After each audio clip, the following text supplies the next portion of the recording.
Today, the latest weapons, coupled with the fighting skill of the American soldier, stand ready, on the alert all over the world to defend this country, you, the American people, against aggression. This is The Big Picture, an official television report to the nation from the United States Army. Now, to show you part of the big picture, here is Sergeant Stuart Queen. At no time in history has the United States had more foreign commitments than today. Through NATO, CETO, and numerous other alliances, we are pledged to take defensive action in case of aggression in most areas of the world. In the United States Army lies our main military strength on the land. Today's big picture deals with one of the Army's key components, a division in one of the world's potential trouble spots, Europe. From the Sea of Japan to the Caribbean, from the Red Sea to the English Channel will be found the men and weapons of the United States Army. At hundreds of widespread bases throughout the world, units are stationed to back up our pledges of aid to our allies.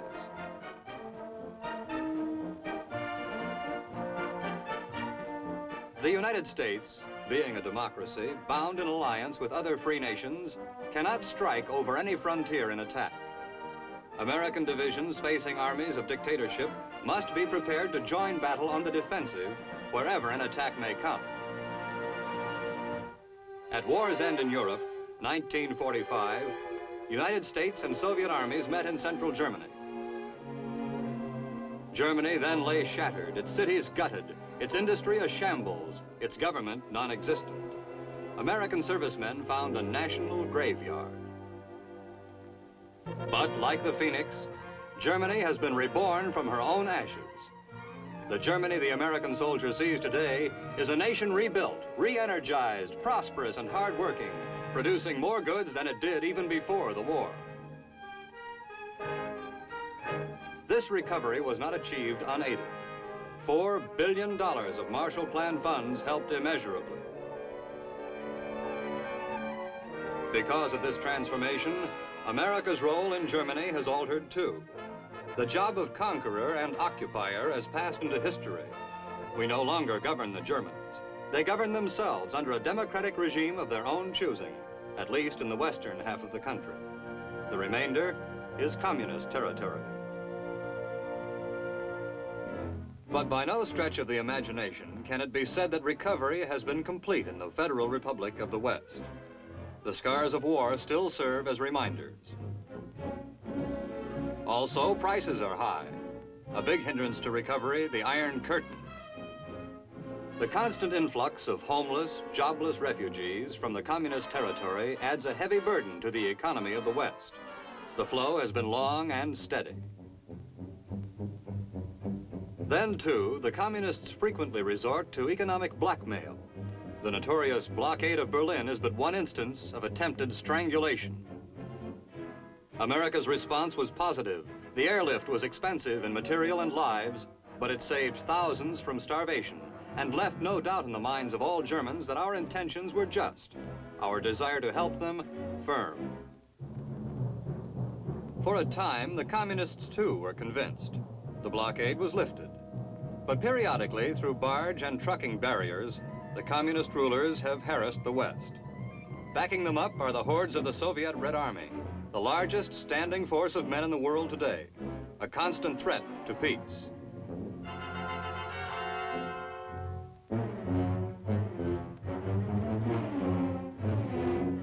The Soviet Air Force is probably as large as our own today, its fighter planes as modern. Its Navy has grown to become a first-class power, second only to our own in size, with a submarine fleet even larger than America's. It is to meet this threat that we must maintain our soldiers in Germany and anywhere else in the world where our treaties and alliances demand it of us. For the 7th Army in Europe, Germany is the frontier. Men who have completed their tours of duty are replaced by well-trained men fresh from the United States to keep the authorized force unweakened.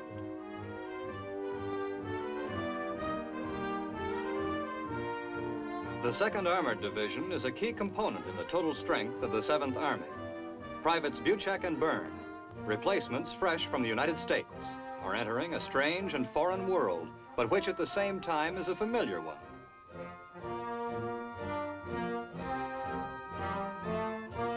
Neither speaks a word of German, neither has ever been beyond the borders of the United States before.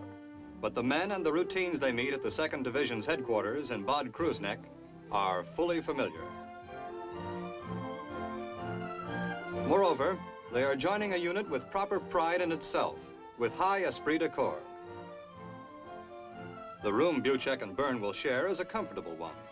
However, it will serve only as a home base, for men on duty in Germany spend anywhere from 1/3 to 1/2 of their time on maneuvers or in training in the field.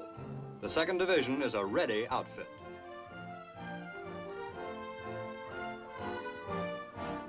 For the replacement, the transition from home to foreign service is made smooth by customary Army routine.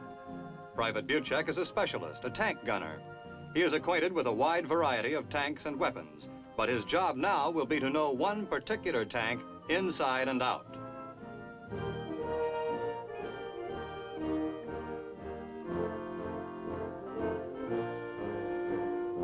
He will learn its individual peculiarities, its own special temperament. Men of the 2nd Armored insist that tanks have individual personalities.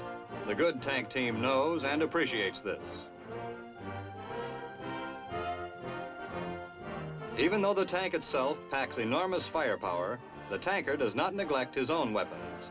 The .45 automatic is to the tanker what the M1 is to the infantryman. Not all the men of the 2nd share the same barracks. Many of those with families live in apartment buildings in totally American communities. Throughout Western Germany are more than 300,000 Americans, the largest American population outside the United States. The needs of a soldier's wife and children are met with special facilities, just as his own needs are met with top weapons and equipment. Servicing the civilian requirements of the defenders of West Germany are all the stores and gas stations which would be found in a typical community back in the United States.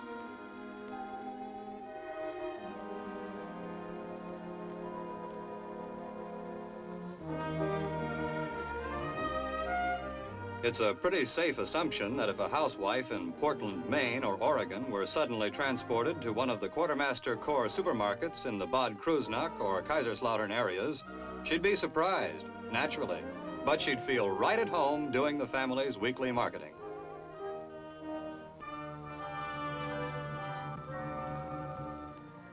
Of course, not all the housefraus in the American communities started life in the United States. It's only natural that a number of men who arrive to serve in Germany as bachelors leave with wives of local birth. Appropriately, they are married to the strains of Wagner's Wedding March from Lohengrin.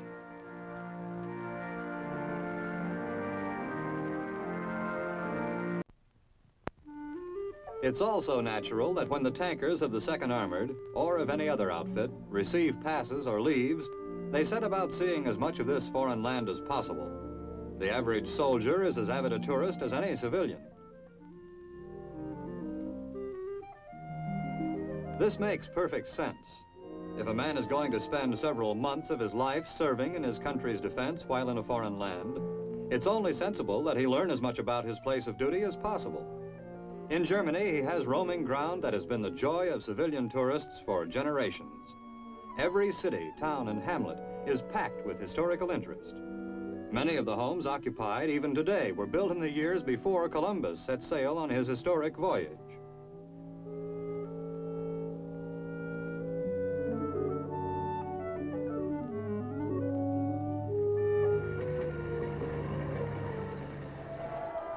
Colorful festivals and spectacles take place the year round in cities stretching from Munich to Hamburg.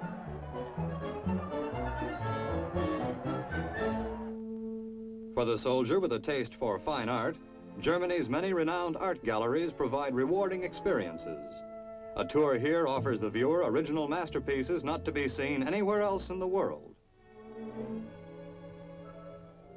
Germany and Germans have long played important roles in the history of the Christian religion in the Western world. For the tourist soldier, there are the magnificent cathedrals of Cologne and Ulm, or the simple but impressive mountain chapels of southern Germany. Here, perhaps the American serviceman on duty with the 7th Army can best reflect upon and appreciate why he serves where he does. From the outside, a church carved from a mountainside may not look quite like the familiar church at home, but the fundamental character of a place of worship is the same the world over, or wherever churches are allowed to exist.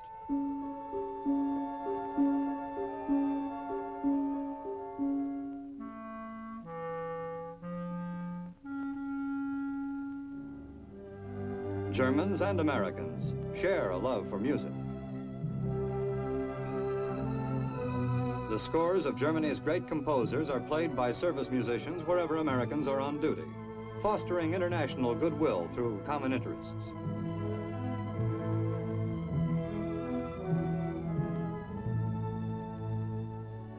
To some, it may seem like a busman's holiday for an off-duty soldier to pick up a gun or fishing rod.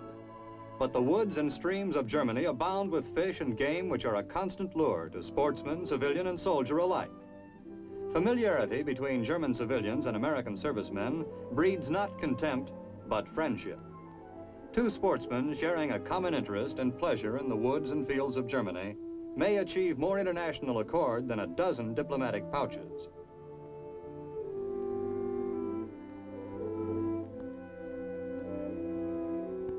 In the clear lakes and towering mountains, boating and swimming and even mountain climbing are there for the taking by the soldier tourist. Baseball is becoming a familiar sight, although soccer is the German national sport. Army teams frequently compete with German clubs as our national pastime grows more popular every day.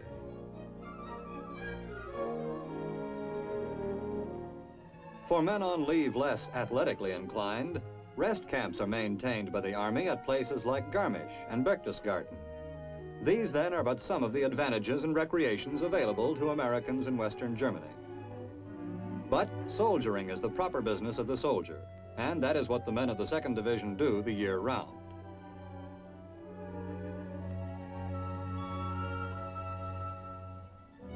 The bulk of the division is on duty round the clock. To keep the men on their toes, maneuvers are secretly planned to be sprung on the division at a moment's notice.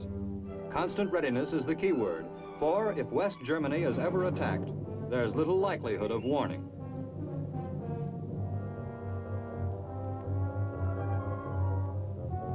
We want no Pearl Harbor in Europe. Troops in Germany are anchormen on the NATO defense chain, which stretches all the way to the Middle East. Laxity or weakness here would endanger the whole defensive network. Hence, when the maneuver notice is posted, the men of the 2nd Armored Division are ready to move. While they load their multi-ton vehicles for simulated combat, other units in the area are also preparing to play their parts in the maneuver. The tools of the 2nd run all the way from the .45 and a bayonet on the end of a rifle to the tank's 90mm gun. The ability to move this power fast is important.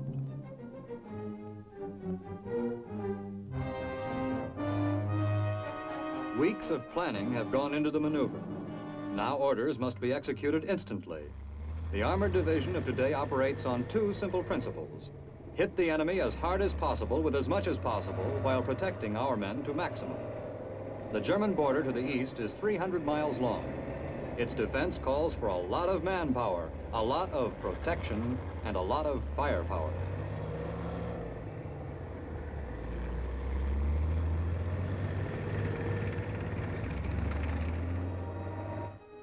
A short time after the maneuver notice was posted, the whole 2nd Armored Division is ready to roll from camp, geared for action.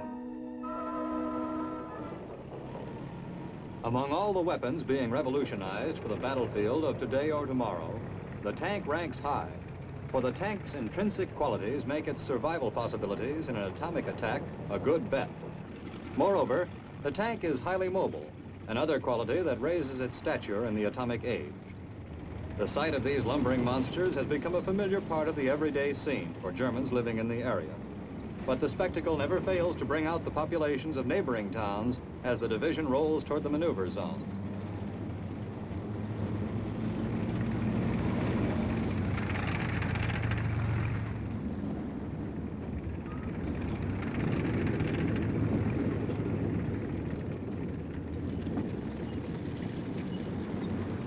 Meanwhile, the huge 280-millimeter guns are converging on the maneuver scene. These guns can fire either atomic or conventional 360-pound shells. The motto of these artillerymen is, "Have gun, will travel." Moving up also are the Honest Johns, the free flight rockets which can be adapted to carry atomic warheads.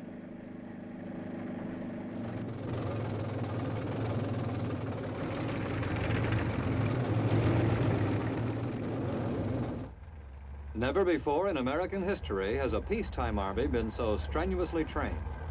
Men of the 2nd spend more than half their time in the field on maneuvers like this or on training exercises. Less emphasis is put on garrison duty than in years past, but a great deal more emphasis is put on the basic job of fighting. The woods are becoming as familiar as the barracks at camp.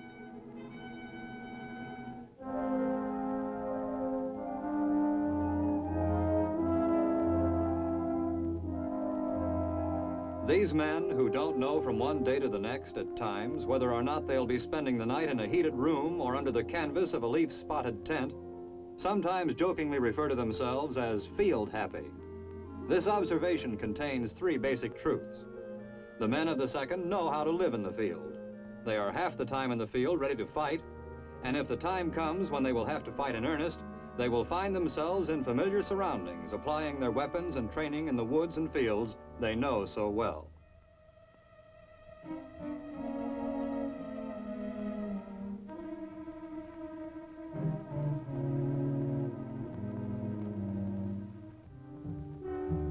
After a night in the field, the tankers of the 2nd Armored rise to face the new duties of the day. They are given no timetable on which to fight.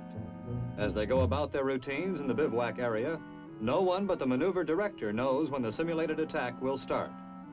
The division may camp here another day, another 2 days, or for just another hour. Its alertness and readiness to respond will be tested fully.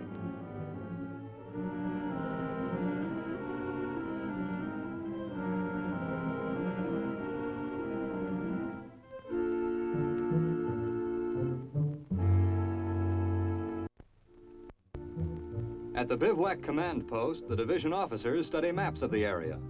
Intelligence reports have been coming in on the location and activities of the other American units which will play the role of the aggressors. They, of course, have one great advantage: the ability to attack suddenly, unexpectedly, wherever they will. In addition to setting the time of battle for their convenience, the aggressors will also be able to select the place. This is very much like playing cards with a stacked deck. Every booby trap, every man dug in at an unexpected point is a marked card. Unfortunately, these very same conditions would exist if an attack were actually launched against West Germany.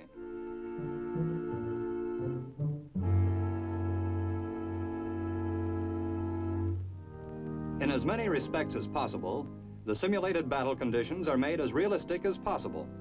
Just as they would be at a time of real alert, religious services are performed for men of all faiths. All pray God that such an eventuality may never be realized.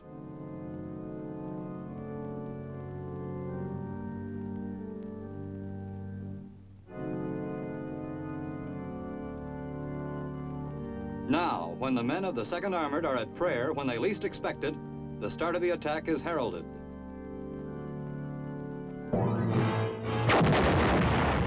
By the aggressors' atomic artillery. The defenders' reaction is immediate and lethal. The Honest John rocket is sent winging its way toward the heart of the enemy's forces.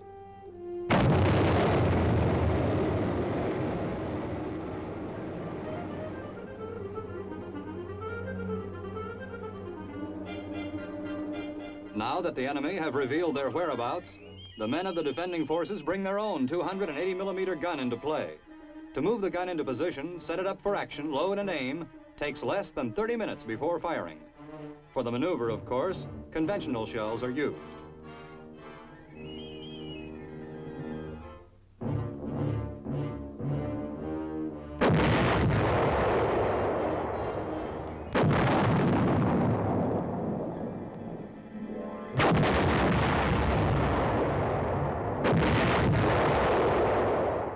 With the firing of the big gun, the enormous chess game has begun. The battle has been joined. Now the problem is to force the enemy into isolated pockets of resistance, and once bottled, to attack him with intensified force. Regular artillery pieces are now brought into play for this concentrated bombardment.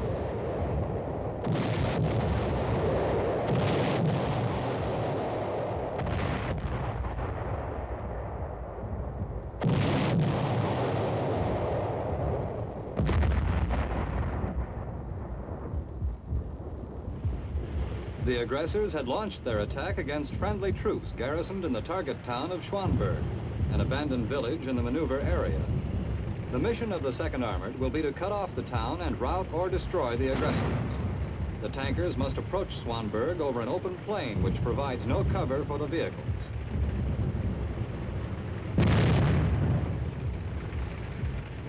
Soon a position above the town has been secured.